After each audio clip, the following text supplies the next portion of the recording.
This podcast is for educational purposes only, does not constitute legal advice, and does not create an attorney-client relationship. If you need legal assistance about a legal problem, contact an attorney. Welcome to Know Your Regulator, the podcast that inspires you to engage. I am Simone Murphy, your host, and co-hosting with me today is the lovely MJ Hooper. Hey, MJ. Hey, Simone.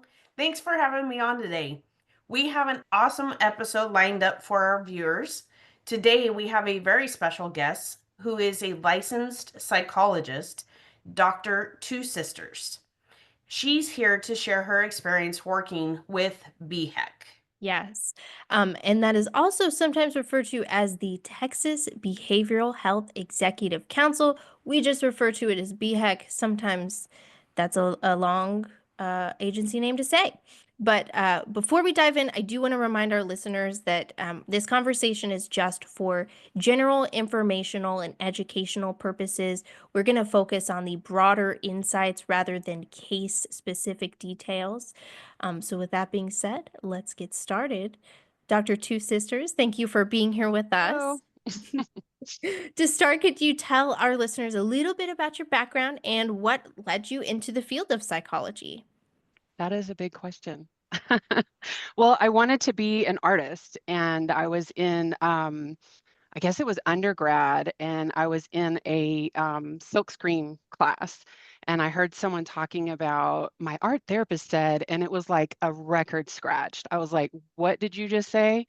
Ran over there, didn't ever talk to this kid who's using her silkscreen, and I was like, tell me more about that.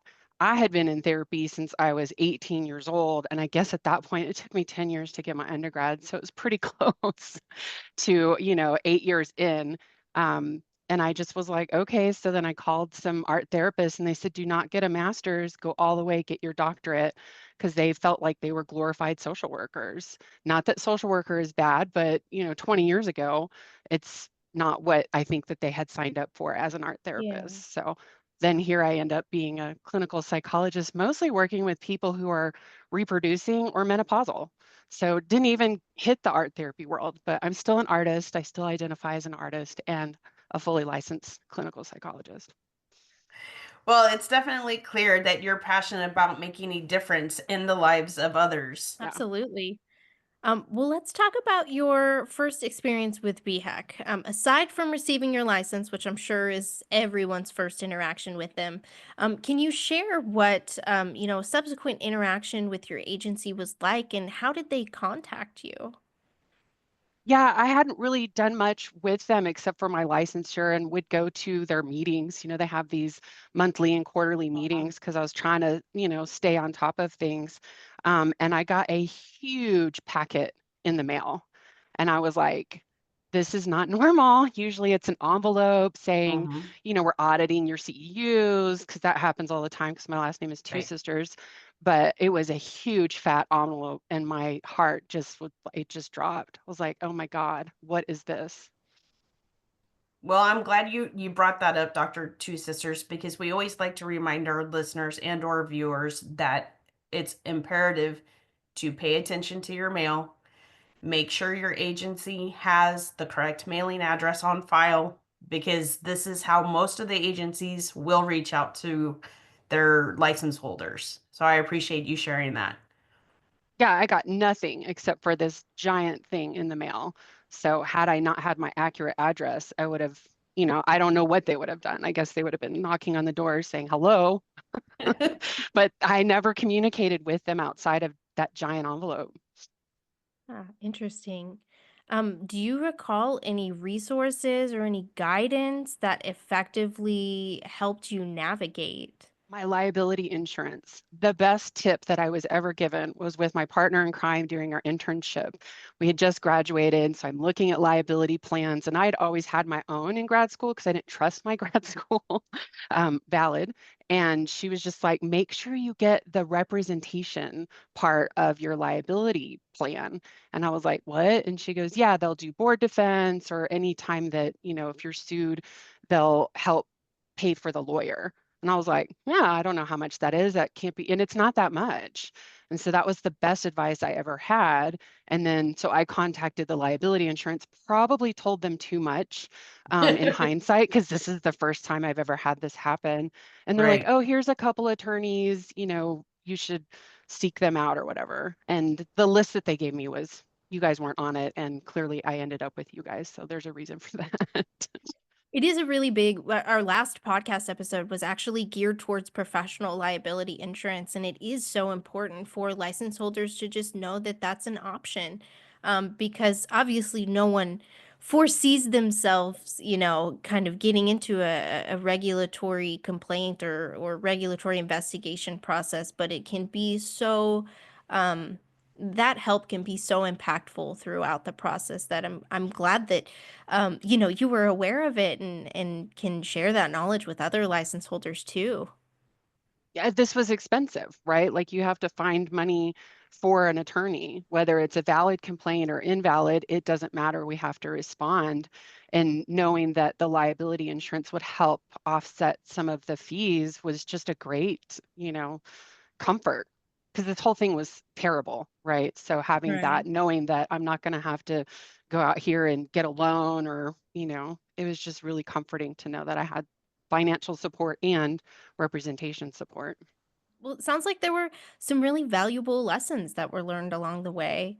In reflecting on your experience, Dr. Two Sisters, what advice would you have for other professionals in your industry who need to interact with BHAC? I mean, don't fart around.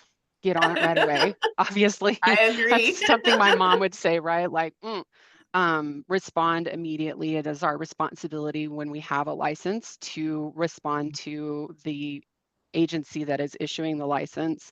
And it's very clear to me that they are there for the public. They are not there for us. And so find someone who is there for you, which was y'all, and to just kind of provide some comfort. And so, like, don't mess around, respond immediately, have your address up to date, obviously, and then breathe, right? So, even if it's a valid complaint or unvalid, whatever, take a moment and breathe. Because I just remember like everything left my body seeing that and opening it up. And I was like, right. And so just take a moment and breathe and then find someone that matches what you believe, right? So like when I'm talking to MJ, I know that MJ has my back. And so like you need to feel that with your attorney because you need someone to help interface between you and the agency. So I never had to talk to the agency people. I didn't talk to their attorneys, they talked to my attorney, which is great because I didn't want to get on there because I can talk a Right. lot. I'm a therapist and I can say some crazy stuff. And I'm a punk rock therapist, right? So it's like, I don't need to be talking to them. I just need to send them my paperwork and be on my job, right? Do my CEUs and be honest, but I don't need to talk to them. Well, thank you for that. And I love that. I think that's awesome advice, Dr. Two Sisters. So, with this experience, how would you say it's changed your perspective on your profession and or your responsibility as a license holder? I mean, it's real clear how caged psychologists are. I don't know about LPCs and LCSWs because that's not my role, that's not my license. But when I go to the medical doctor, I'm walking out and I see this little sign saying, give us a Google review. We're Mhm. not allowed to do that. So if you look up anything about us, we're not able to ask people to give us testimonials, tell how great of a job that you've, done working with us. We're not allowed to do that.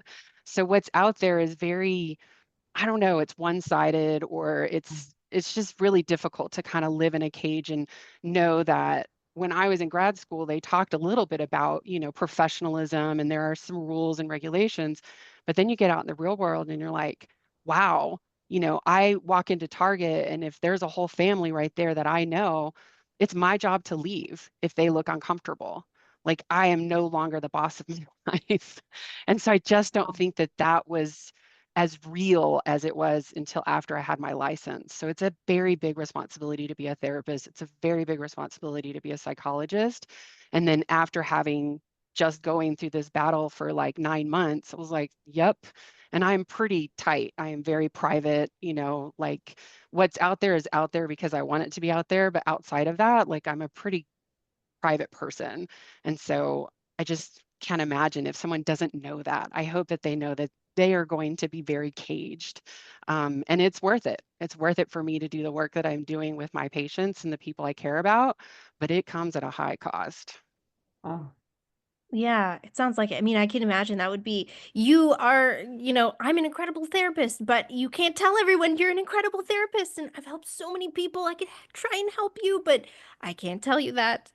Now I can imagine that can be kind of frustrating. And like you said, if you're, fresh out of school and you're trying to establish yourself or establish your own practice, you've got to be really, really careful about maintaining that compliance as a license holder for sure. Yeah. Well, thank you again, Dr. Two Sisters, for joining us. And, this is a really powerful reminder of understanding and working with your regulatory agencies. It's important. It's important to, have that agency. I'm not scared of them. We have parallel experiences, right? They have a job and I have a job, and my job is to follow the rules and their job is to create rules to protect the public, right? And so like I'm not scared of them, but I have a healthy respect for them. And I hope they have a healthy respect for me too. But I this would is how say the world so. works, right? Yeah. So right. That's we'll such all a play a part. great. I love how you laid that out. I think every license holder should hear that. It's True. it's parallel. You're doing your job, they're doing their job. Obviously they're intertwined, but they have different goals, and it's about kind of finding that delicate balance of working together in parallel. Absolutely. So, ladies, it was great chatting with you today, and I definitely appreciate your time, Dr. Two Sisters. But before we let our viewers and listeners go, I wanted to remind everyone to please be sure to subscribe to the Know Your Regulator for more stories and insights that are similar to this. Yes, yes. And until next time, stay inspired and keep engaging with your regulatory agency. Thanks, guys. Thank you for having me. Thank you.